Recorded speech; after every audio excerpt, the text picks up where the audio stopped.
Hello, everyone. Welcome to BayernNow, the ultimate Bayern Munich fan channel. Leon Goretzka is back. He's training, light training, jogging, but he's back. Remember, he had a knee surgery, and man, it's been a disappointing year for Leon Goretzka.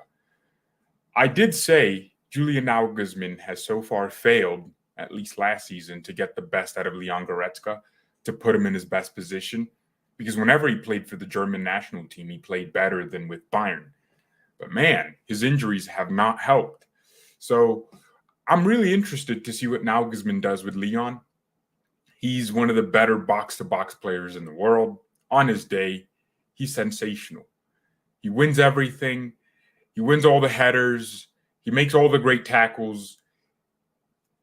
Just a really combust midfielder. Unfortunately, he's injured half the time. And here's the thing. Here's what happened. In the summer, or towards the end of last season, he got an injury and he was recovering from that. The club gave him weeks to keep recovering. And then he was fit. Yay! Amazing. Can't wait to get started. Preseason's about to start. Oh, I'm going to stay behind in Germany because my knee hurts. I need surgery. He gets surgery. So we went from him recovering from an injury, recovering, us getting excited to watch him, to him getting another injury. So unfortunate, man. Is he just one of those players that's always going to be injured? Tolisso must have given him a curse or something. Come on, man. Goretzka signed a new contract. We really need him to stay fit for an entire season. That's the only way we improve as a club, especially in bigger games. I think Goretzka would have been really useful against Man City to just win that midfield battle with the physicality he has. We need him. We need him. Believe it or not, he adds so much to our game that I don't think anyone else in our team actually gives us. He's a really good goal-scoring midfielder. He can burst through the midfield with his strength, and he wins headers and challenges. He reads the game well. We need him to be fit, and he has to be one of the leaders in this team. Apparently, he's the lead of the team council. This is the fourth position after the third captain, the second captain, and the actual captain. So he's a team leader. He needs to be fit. And maybe it's not his fault. Obviously, he doesn't just plan to get injured. But man, we need him to stay fit. We need to see some games. Leon, man, I don't know what you need to do. Drop some muscle. I guess the more muscle you have, the more chances of you being able to get injured. Maybe that's the case. We got to get him less injuries by removing all his muscle. I don't know. Just really intrigued to see what happens. But if Leon Goretzka gets back, which I'm guessing is in the next 2 weeks, getting back into team training, he's back with the jogging now. I'm only imagining Sabitzer still plays. And that's the best part about having the squad depth we have now. Kimmich is always going to play because he's always energetic. Even if it was a game every 2 days, this guy would have the energy for it. Sabitzer is playing well and has been in the last 4 games, including preseason, of course. So you can't just drop him because that's just unfair. You would have to ease Goretzka into it. And in that case, Gravenberch is pushing to start games for Bayern. He's pushing to play more. We have a lot of good luck. We have a luxurious problem. That's what we have. We have players in positions that are trying their best to get into the team. I mean, there was a story out yesterday from Bild that say the coaching staff and Julian Nagelsmann are really impressed with Leroy Sané's body language. They're seeing him work harder. They're seeing his attitude be different because he wants to play for a spot. That's the effect of competition for spots in the team. I love that. That's what I like to hear. I've been telling people this for a long time. You are not wrong to criticize the board for not making transfers. You are not wrong because it's forcing players to improve now that we have made signings. So imagine if after our Champions League win, we signed all the players that Flick wanted at the top level. We improved our team. I imagine those players in there would have been like, yo, dang, I just won a Champions League and I could lose my spot. I have to improve every game now. Our level dropped after our Champions League win. One, we lost a few players and it was just unfortunate. But then we didn't sign anyone. We were relying on youngsters. I mean, the best thing that happened as a result of that was getting Jamal Musiala to have a breakthrough season. But it was really unfortunate that despite the fact that we won the UCL, we didn't improve the team. So our players just got complacent and we got dropped out by PSG and Villarreal respectively in the consecutive years.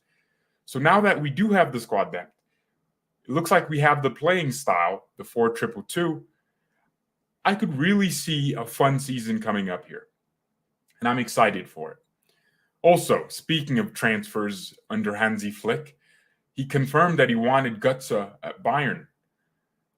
I remember when I was making videos about this, I was like, no!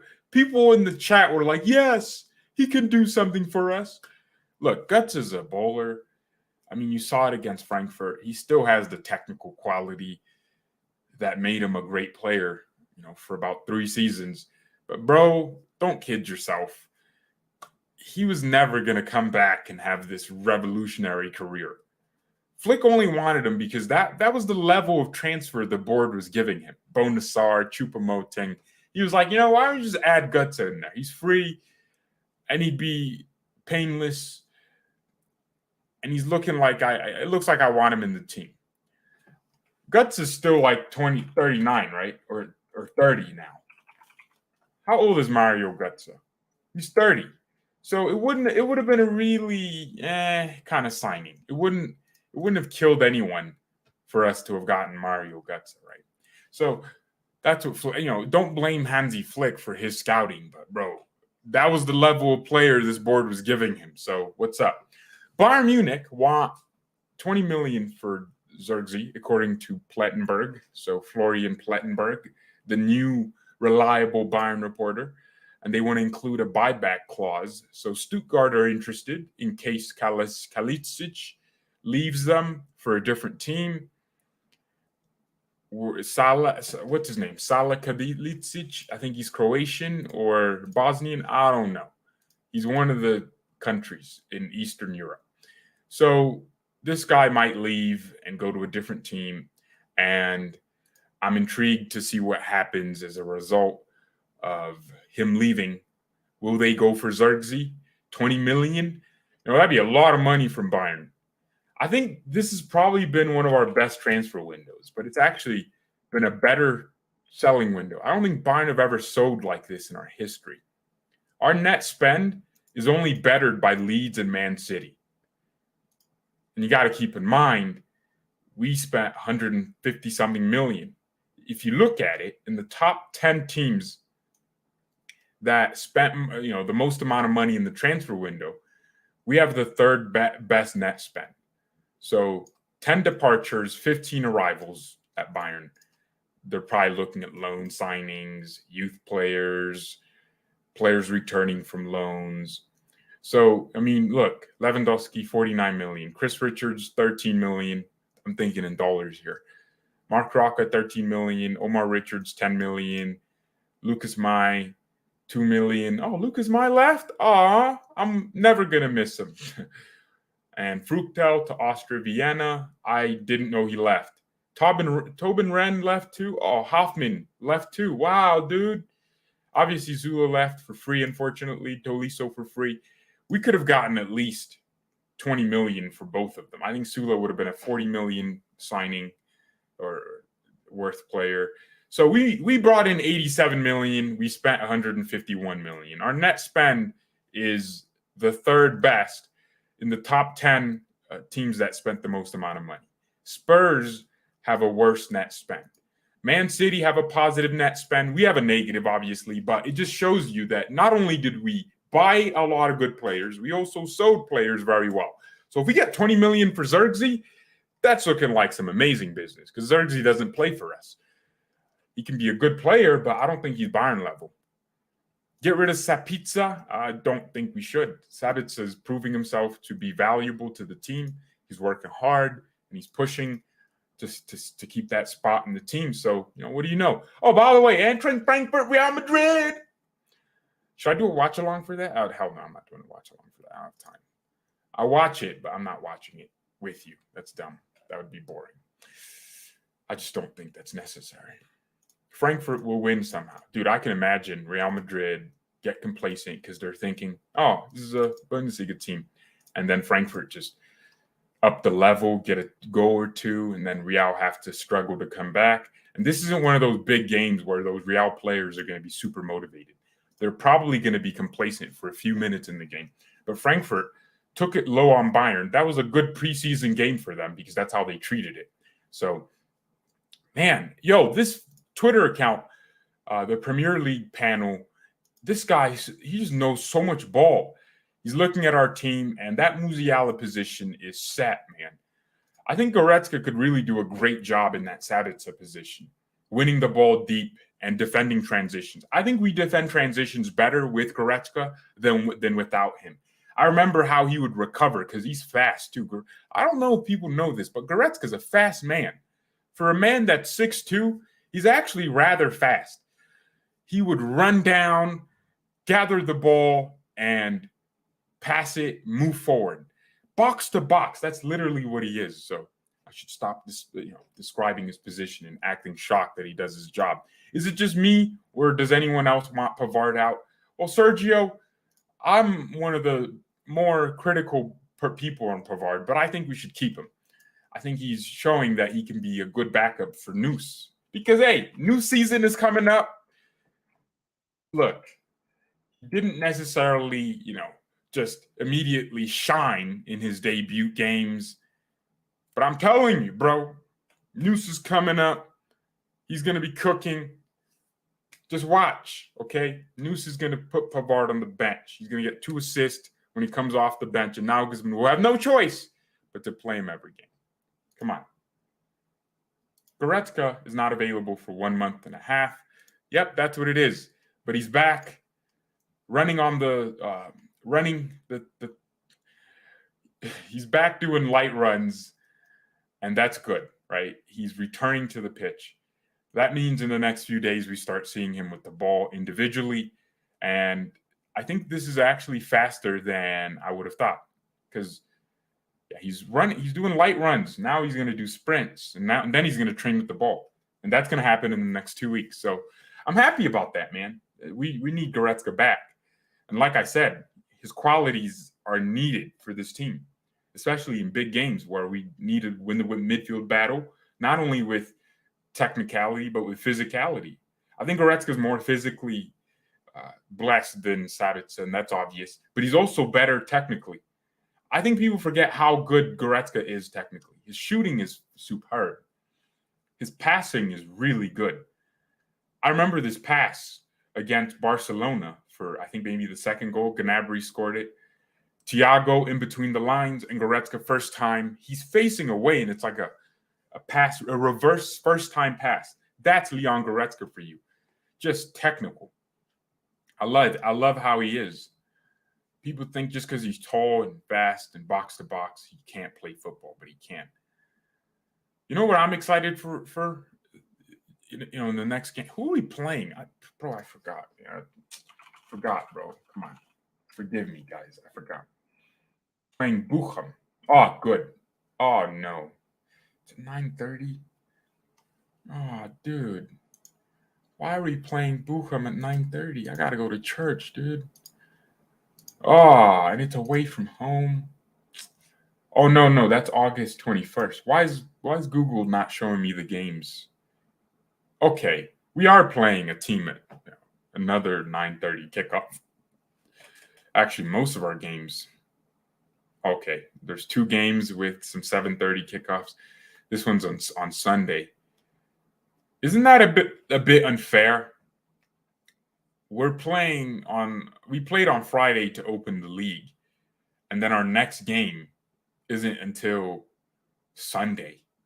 That seems unfair to me. I don't know about you, but that kind of seems unfair. Oh, by the way, we have a new date for the World Cup. So it was supposed to start on November 20th or 21st, and now it's been moved to November 20th. So the World Cup starts a day earlier than it should. Man, I mean, the best thing about this season is that it's cut in half because of the World Cup. But I think Goretzka wants to be back for them. So we'll see if he is back. But all right, I definitely will do a watch along on Sunday. It has to happen. I'm not going to do it. Man, God, I got to go to church. Dude, we're playing 2 games on Sundays consecutively. What is this? Come on, man. This is weird. All right. I just have to deal with it. Why are we starting our game versus Victoria Cologne at 12:46? Why not 12:45? Why 12:46? That doesn't make sense. World Cup is F equals good for Goretzka. I don't know what you mean by that. De Jong really to Munich. I don't know. I can't see it. I don't think Bayern are going to sign anyone else this summer. I mean, if De Jong offers himself to Bayern, I think the club would, because we still have a lot of money. But De Jong looks like he wants to stay at Barcelona because they owe him. They owe him money like a mother zucker. So, and he's getting abused by Barca fans. Oh, that is so sad, man. They're telling him to lower his salary. Bro, if I was De Jong, man, I'd leave Barca, man. I'd leave it. Manchester United have given up on signing De Jong. Wow, man. And look, Barca's pushing one of their best players out. It's kind of crazy.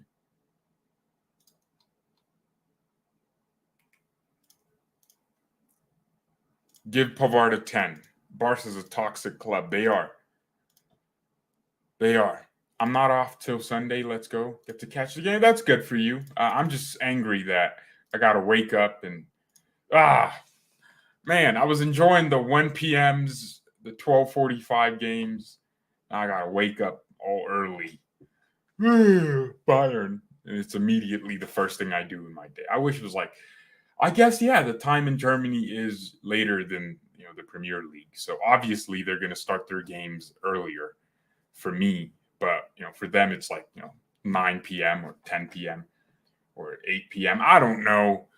I just wish I lived on the East Coast sometimes, because then our games would be at like 9:30 all the time or 12:30. And I'll have enough time to do other things in the day. But yeah, it's going to be an exciting season. Would you take 20 million for Zirkzee? Anyone in the chat? I know there's a lot of you that think Zirkzee is going to be the next Ruud Gullit. He has the bouncy hair. He's Dutch. So Ruud Gullit, he's going to get an icon card in FIFA. I guess it's not going to be FIFA anymore. EA Sports Soccer League or something. I don't know what they're calling it. So, yeah, you think he's the next thing. I personally always had my opinion on Zirkzee. Even when he scored those 2 goals when Levy was out on, I think it was his debut, he did really well. I thought Zirkzee would be like a second striker, because when I watch those highlights from the Bayern 2 games, and I'm sorry, I don't sit here watching Bayern 2 games in their entirety. Sometimes I do. When, what's his name? Thiago Dantes played. I watched all our Bayern 2 games because I thought he was the next Thiago Alcantara. How poetic would that have been? That Thiago Alcantara's replacement was a guy named Thiago Dantes. That would have been beautiful, man. So, yeah, I mean, I did watch some Bayern 2, but I don't sit here and watch Bayern 2. I have things to do, man. I got to make money, dude. Damn. Just sitting here, let me pull on the next Bayern 2 game and watch it when, I have other things to do. So, yeah, I thought Zirkzee would be like Ruud Gullit, center forward behind the striker, score goals, but also get a lot of assists. And then he scored some goals, and people thought, oh, wow, he's the next Lewandowski. He can replace Levy. We don't need to buy Haaland. We have Zirkzee. People were literally comparing Zirkzee and Haaland. I just did not get that. I always thought Zirkzee's first touch. No. His first touch is good. I mean, he's a Dutch footballer. He doesn't have the Romelu Lukaku first touch. The thing with Zirkzee is he just doesn't. I don't feel like his reactions are quick enough, or his movement is good enough.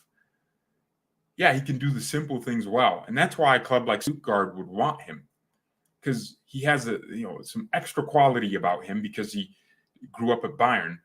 but he's not so great where other clubs are going to be looking at him. Clubs like Manchester United. That's my point. So I think that's why Frankfurt, Stuttgart would want him. I'd send him out on loan again, or look, just sell him with a buy option because you're still paying his wages, right? Take his wages off the books. I think he's making like maybe $50K a month. His Instagram story suggests he's making millions. Why do these young footballers just start dating these attractive models? You know she wants you for your money. I get it if you were like Messi or Ronaldo or Neymar. She also wants you for your fame, not just your money. But you're a young footballer. And you got a 10 out of 10 hoe model. I don't understand it. She only wants you because you have a little bit of money. You're paying for her nails, dude. She doesn't want you for your status yet because you don't have enough. I mean, I guess when you play for Bayern, your status is always going to be great. I don't get it, man. Just have this 10 out of 10 female and you're 17. You just turned 18. That's so weird to me. It's bizarre. It's basically pedophilia, if you ask me. Yeah, just the reason why Joe. Oh gosh, I'm not reading that. You remember his miss when he finally got past the goalkeeper and stopped on the goal line? That was a ridiculous miss from Zirkzee. But I think it's moments like that would have, turned. If he scores that, everyone goes, "Oh, Zirkzee's so good!" Oh, yeah. But now, when you miss that, that's not good. Oh, it's just not good.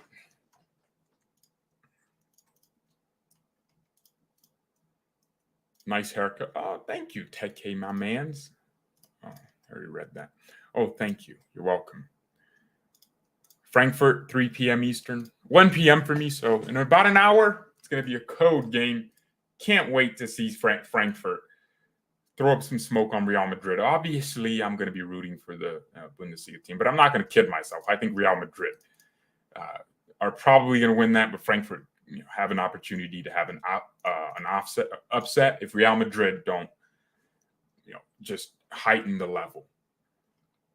Yeah. Oh man, Leipzig is really milking this Timo Werner signing, aren't they, man? They're really milking this.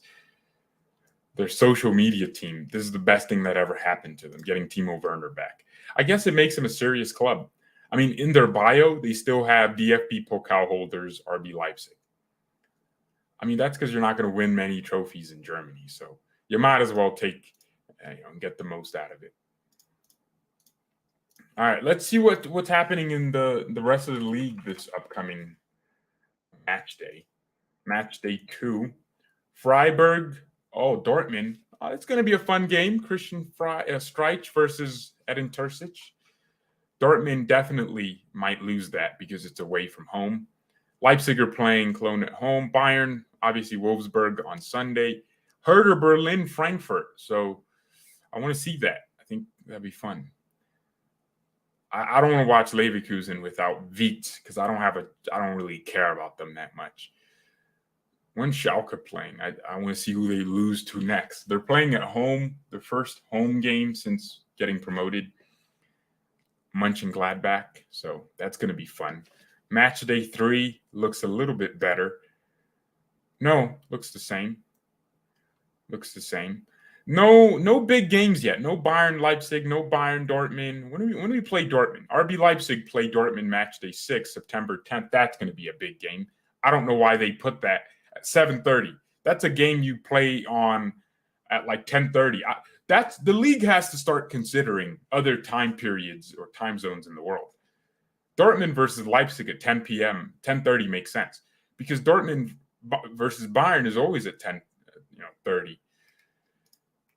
Later in the evening, not in the morning when no one woke up yet. All right, it's gonna be fun. We got some match days. Obviously, the Pokal comes in. When does the Champions League start? That's my question. When is the Champions League draw? Because I remember PSV won the first leg, or no, they won and they got through. Now they're playing Rangers for the playoff. And then those end on the 24th of this month. So 2 weeks of UCL playoffs. Some interesting games in there, I'm not going to lie. What Monaco lost? Yeah, Monaco lost to PSV. It was supposed to be, a win, but I guess Newell didn't save enough goals, enough shots. We'll see what happens. I mean, they were winning, and then they got a last-minute equalizer, and then another, extra time equalizer. So, Jamal or Mia Samia, okay. Dortmund should go for Depay. That would be too smart for Borussia Dortmund. They know it would be a great signing, but they sign Modeste instead. It's so weird, man. I don't care for Anthony Modeste. I think he's not. He doesn't move me, dude. Wow. 3 days before Barcelona's opening La Liga games, and they still have 7 players not registered, including Robert Lewandowski, Frank Kessie, Andreas Christensen, Rafinha, Ousmane Dembele, Jules Koundé, and Sergio Roberto. Quick question. If they get rid of De Jong, can they just register everyone? I thought it was like a football manager thing where you need some youngsters, some 2-year-olds you trained at the club who are now 20 and can bowl out for you. I don't know. I just thought it was unusual, to say the very least. We'll see what happens. There's a section of the Bayern fan base that really wants Kalajdzic at Bayern. I am not a fan. I don't want that. I don't want that guy at Bayern, man. I think he's too tall and lanky. I think he wouldn't be technical in our game, the way we play. All right. I think Liverpool will fall now with their trash midfield. Fall for now. Yeah, I think Liverpool are going to get smoked by City because Pep Guardiola just knows how to win league games. I mean, forget about the Champions League and cup games. Oh, no, he wins cups. Forget about the league games. Pep just understands how to win the Champions League, man. And that's what he's good at. He's really good at doing that. So, see what happens. They are overpowered, too. Would you take Kessie on a free? I would have taken Kessie on a free. I think he's a good midfielder. I think he helped Milan win something. So, I rate Frank Kessie. I don't not rate him. You know what I mean? I just think Barcelona would lose more in their midfield by getting rid of De Jong than by signing Kessie. Kessie's not on the same level as De Jong. Maybe defensively he's like a CDM, but I just doubt he was like. How did Milan get Kessie in 2019 and lose him on a free 3 years later? Why would you give him a 3-year contract? What a stupid idea. Whatever. Yeah, I don't know. I just think, he was on loan to them. Okay, so I just don't. I don't think Frank Kessie replaces De Jong the way they think. I think all their signings are made. Their window becomes worse if they get rid of one of their best players, Frankie De Jong, or one of their future best players. Why don't they use De Jong like the Dutch national team uses him to control the midfield? Especially with Busquets being like 45 now or something. This dude is older than freaking Joe Biden, bruh. He's 34. Bro, that's old. And he keeps playing. I don't look. It's not just about Busquets is old. No, it's the fact that he's stopping players like, their young players, Nico, all these guys they keep hyping up from playing. He's old, man.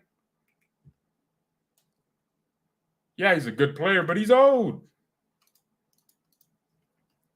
Still like Sané. Look, that makes two of us. We all like. I think there's a lot of people that love Sané, but they just they see that sometimes his body language is awful, and if Sané played bad but worked hard and ran and did all sorts of things, then people wouldn't really look at him as much. But because sometimes he drops his head, we kind of just go, oh. But yeah, it's going to be interesting to see this season because we really need to see what happens, man. Wait, Knauf came from Dortmund? I didn't know that. I didn't even know that.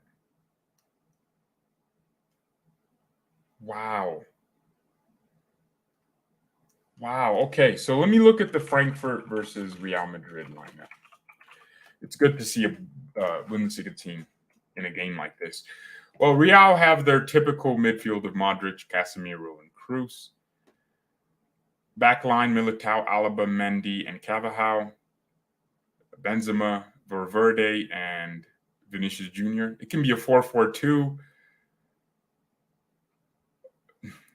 I don't know how it'd be a 4-4-2. It's just a 4-3-3.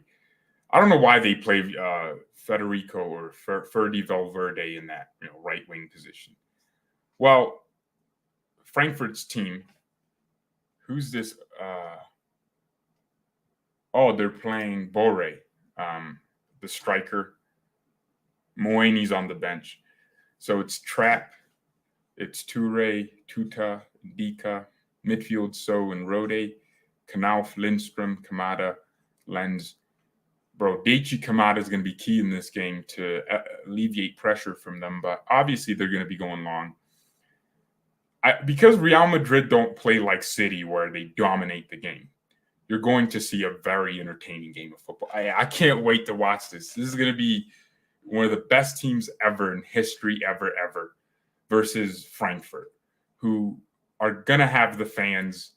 Let's be honest, Real Madrid fans don't care about the Super Cup as much as Frankfurt fans. If they win, it's like the best thing that ever happened to them.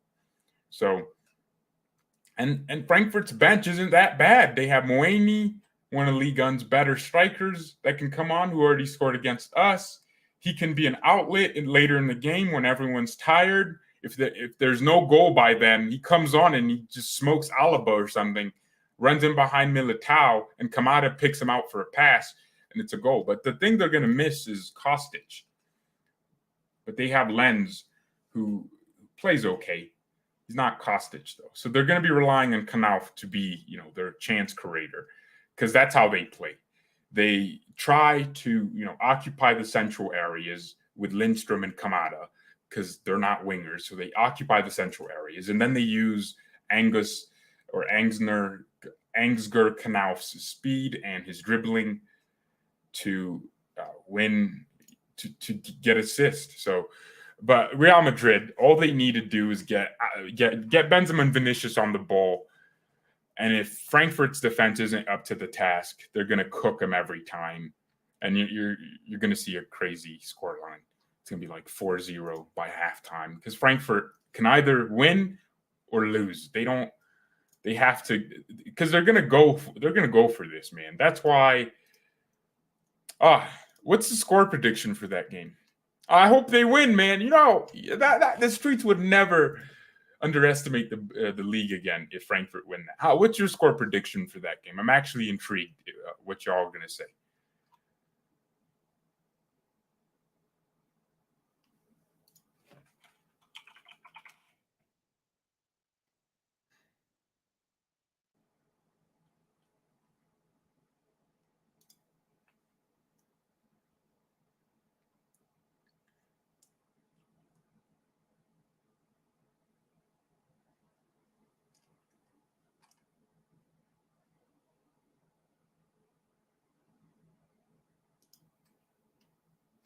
(4-2, 8-2, 6-1).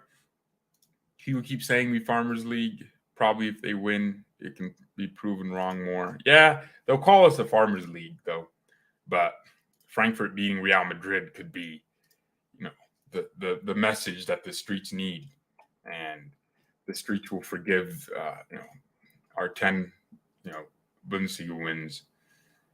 And just realize that we are Bayern and we win stuff not because everyone else is trash, but because we are Bayern. And it might elevate our status and propel Frankfurt and other Bundesliga teams to perform better in Europe, because they're looking at it like, dang, Frankfurt, who got like 9th, won. That's crazy. And it would elevate our performance against Frankfurt, because Twitter's going to be like, oh, this Frankfurt super team was smashed by Bayern 6-1. But, update from Plettenberg while we're, thinking of going off. Bayern demands 20 million at this stage. Stuttgart hopes for an agreement of around 13 million plus bonuses. Bayern wants a buyback clause. Stuttgart would agree. Zirkzee is seriously considering a move to Stuttgart with number one change with Kalajdzic. Decision in the next few days. So there you go. A buyback clause in there. And 13 million is what Stuttgart are willing to pay. But basically, saw something crazy. Basically, I think we'll be intrigued to see what happens. But thank you everyone so much for watching. Mia, send Mia, and peace. Hit the like button, subscribe. Always support German teams. Yes.